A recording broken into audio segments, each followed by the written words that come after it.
उत्तराधिकारी बनाना चाहते थे। जैसे गुरुजी का हेमंत सोरेन बने, नवीन पटनायक पांडियन को अपना उत्तराधिकारी बनाना चाहते थे और बीजेपी ने नारा दिया बाहरी नहीं चलेगा। तो जब उड़ीसा में बाहरी नहीं चलेगा तो झारखंड अली बाबा का ढाबा है, ये छत्तीसगढ़ का सीएम काहे चलेगा? यहाँ माननीय रघुवर दास काहे सीएम बने, ये बीजेपी से सवाल होना चाहिए। यही बीजेपी उड़ीसा में क्या कहती है, पांडियन गो बैक। पांडियन उड़ीसा में नहीं चलेगा, पांडियन दक्षिण भारत का है। पांडियन आएगा तो उड़ीसा की संस्कृति पे असर पड़ेगा, उड़ीसा की सभ्यता पे असर पड़ेगा, उड़ीसा की भाषा पे असर पड़ेगा।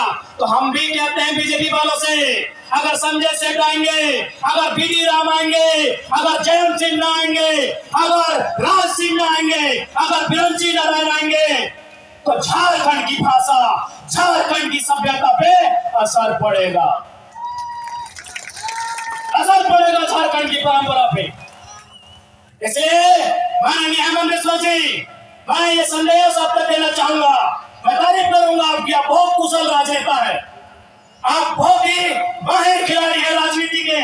आपने लोबेन हेम्ब्रम जो कहते थे कि जब तक गुरु जी जिंदा है गर्दन कटा देंगे लेकिन जन्म से नाता नहीं तोड़ेंगे, आपने वो सच को फोड़ा है, आपकी तारीफ है। लेकिन सवाल है कि उड़ीसा में आपकी बीजेपी नारा लगाती है पांडियन गो बैक, तो झारखंड में संजय सेठ का वेलकम क्यों? झारखंड में संजय सेठ का वेलकम क्यों? झारखंड में संजय सेठ राज्य मंत्री केंद्र में क्यों? ये झारखंड की जनता भारतीय जनता पार्टी से सवाल पूछती है। मैंने हम लोग रोके हैं, हम लोग बेवकूफ है, हम लोग को जानते ही नहीं है, इसलिए सावधान रहिए। जेएमएम कांग्रेस के गठबंधन से भी और बीजेपी आजसू के गठबंधन से भी सावधान रहिए। एक निक केवल अपन केवल लूटे खातिर झारखंड में अपनी सरकार बनने के काम करो। और हम तारीफ तो आपकी ये भी करेंगे विश्वा जी कि आप इतने माहिर खिलाड़ी हैं। अभी हमारी देवंती दी कह रही थी कि अभी एक नवजात पार्टी, बिल्कुल अभी हम लोग नवजात पार्टी हैं और उस पर आपकी नजर है।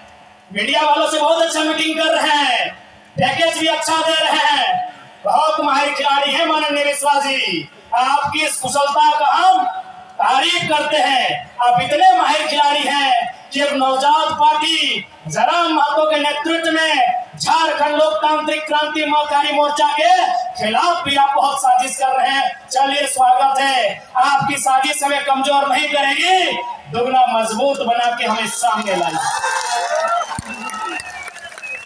अब तो कमाल का आपने पैकेज दिया है भाई, जो सोशल मीडिया है कमाल का पैकेज दिया है। आदरणीय प्रभारी महोदय, आपकी कुशल रणनीति की तारीफ करनी होगी, लेकिन याद रखिएगा आप झारखंड के लोग आपसे सवाल करेंगे उड़ीसा में पांडियन गो बैक, झारखंड में संजय सेठ का वेलकम कैसे, इसका आपको उत्तर देना होगा प्रभारी महोदय।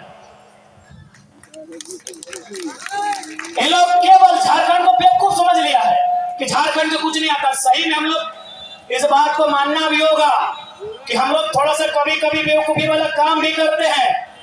आज कहने के बदले चाहे अभी झारखंड के नौजवान, झारखंड के पढ़ल लिखल, झारखंड के शिक्षित, झारखंड के समझदार, अगर कोई भी नौजवान के पूछल जाए वो बोल तो जेपीएससी, सीजीएल, कलर, टीचर, एट जेटेट के बात कर दो, लेकिन आपको मालूम है पैसा कहाँ है?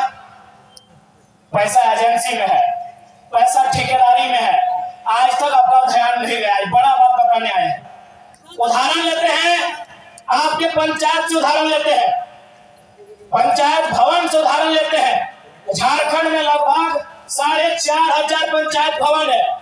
पंचायत भवन में जो बल्ब लगता है ना, जो पेंटिंग होता है ना दरवाजे का, खिड़की का, वो एजेंसी ठेका लेती है और एक भी एजेंसी झारखंड की नहीं। आपका ध्यान वह है नहीं।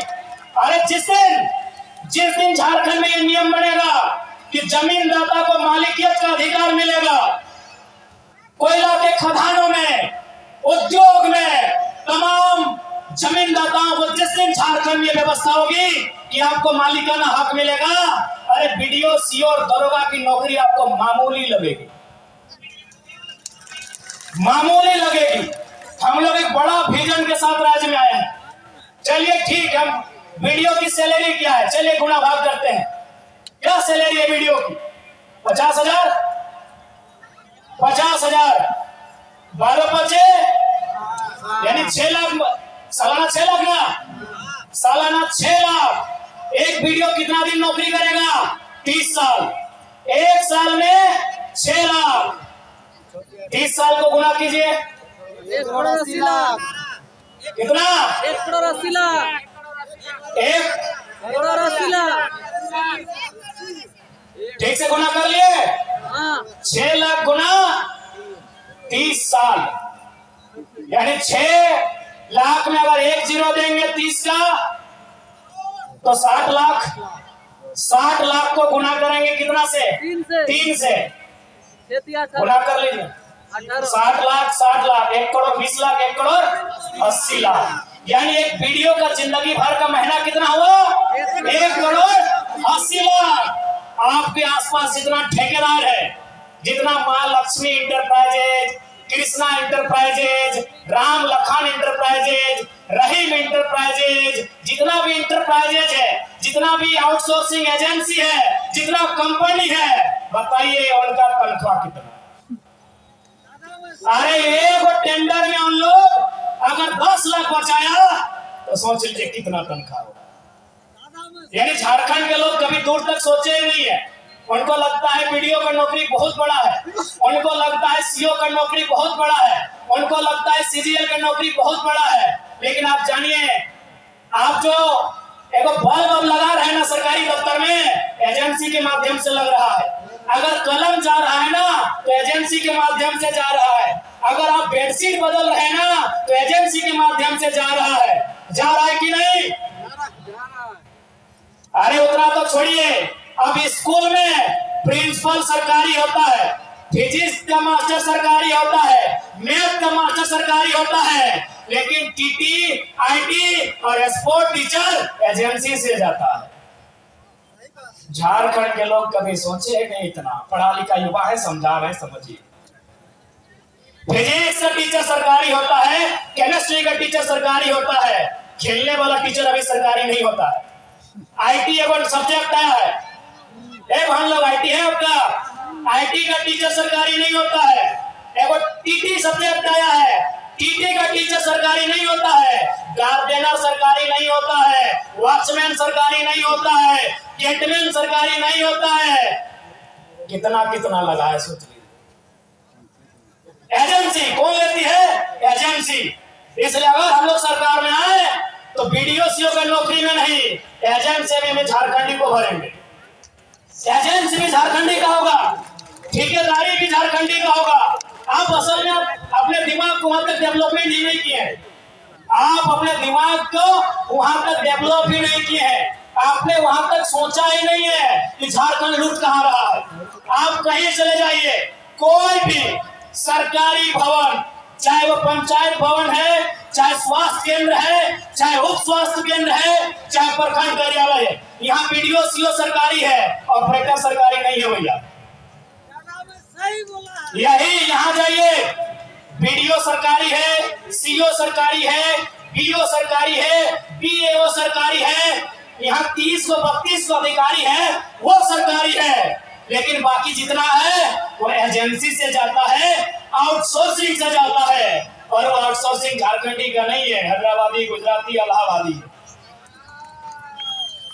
यहाँ लूटा जा रहा है झारखंड को। और मुख्यमंत्री का घोषणा पत्र पढ़िएगा, वहां इन्होंने कहा था कि 25 करोड़ तक का टेंडर। माननीय मुख्यमंत्री हेमंत सोरेन जी ने स्टेटमेंट दिया था, बाकायदा लिखा था अपने कागज में कि 25 करोड़ तक का टेंडर एसटी, एससी, ओबीसी आरक्षण के साथ देंगे झारखंड को। नौकरी कितना? एक टाइम में अगर जेपीएससी का बहाली निकलता है तो एक टाइम में कितना निकलता है? 250। एक टाइम में 250 भी कितना? 5 साल के बाद 6 साल के बाद एजेंसी नहीं करने से भी 10,000 हमको लगता है कम है, उससे कई हजार है। 10,000 से ज्यादा एजेंसी है और हमको लगता है 99% बेदर्द। आप कहीं चले जाइए, आप कहीं चले जाइए, जो सरकारी भवन है, चाहे वो पंचायत भवन है, चाहे कोई स्वास्थ्य केंद्र है, चाहे प्रखंड कार्यालय है, चाहे जिला कार्यालय है, चाहे जज का ऑफिस है, जज का ऑफिस में पीपी सरकारी होता है, लेकिन बाकी जो इधर उधर आता है वो आउटसोर्सिंग कंपनियां देती है। ये बहुत बड़ा विषय है, लेकिन झारखंड में कभी ध्यान ही नहीं गया है। यही तो सेटिंग होता है, यही तो सेटिंग होता है। पैसा तो यहाँ है, पैसा यहाँ है। सरकारी नौकरी में उतना पैसा नहीं है जितना यहाँ ठेकेदारी में, आउटसोर्सिंग में, एजेंसी में है। बताइए वहां कितने झारखंडी है? इसी भीड़ में बताइए कितने लोग एजेंसी के ऑनर हैं? इस भीड़ में कितने लोग एजेंसी के ऑनर हैं? आप पीसीसीएल में चले जाइए, आप सीसीएल में चले जाइए, आप ईसीएल में चले जाइए, वहां भी एजेंसियों को कोयला खोदने का टेंडर दिया जाता है। कहीं संजय उद्योग है, कहीं खेमका है, कहीं आनंदिता है, कहीं त्रिवेणी है कि नहीं? एक भी एजेंसी झारखंड की नहीं है। तो झारखंड क्या झालमुड़ी बेचने के लिए, क्या झारखंड कच्चा बादाम बेचने के लिए हमने लिया है? बताइए दीदी लोग। इसलिए आज आपको भी सोचना होगा, क्योंकि आपको भी पॉलिटिक्स को समझना होगा, आपको राजनीति को समझना होगा कि राजनीति क्या है, झारखंड राज्य मिला कैसे है। आपके बाप दादाओं ने संघर्ष किया है, आपके बाप दादाओं ने गोली खाया है, तब जाके झारखंड राज्य मिला है। इसी रोड में अभी जो हम लोग टाटी सिलवे के रोड में आए, हमको लगता है नहीं तो 4 या 5 झारखंड आंदोलनकारियों की प्रतिमा है कि नहीं? एक रोड में 4 को 5 को आंदोलनकारी है, तो ऐसा रोड 1000 को है। यानी कितना लोग जान दिया है, कितना लोग बलिदान दिया है, कितनी माओं का गोद उजड़ा है, कितनी पत्नियों का मांग का सिंदूर उजड़ा है, तब हमें झारखंड मिला है। और झारखंड अगर संजय सेठ चलाएगा तो तकलीफ भी होगा और गुस्सा भी आएगा, तकलीफ भी होगा और गुस्सा भी आएगा। क्या गलत बोल रहे हैं? इसलिए जिनको मेरा भाषण कड़वा लगता है, जगह नहीं 6 महीना घूमिएगा गाँव गाँव, 6 महीना घूमिएगा टोला मोहल्ला, तब आपको मालूम चलेगा क्या अन्याय हुआ है हमारे साथ। आज बगल में गेतल सूद का डैम है, कितना गांव उजड़ा होगा? 30-40। वहां जो काम कर रहे हो कहां के हैं? ये कौन सा व्यवस्था है? गांव हमारा, खेत हमारा, खलिहान हमारा, और आज हम कटोरी लेके भीख मांग रहे हैं। यही उषा मार्टिन यूनिवर्सिटी है, उषा मार्टिन फैक्ट्री है, यही मेगा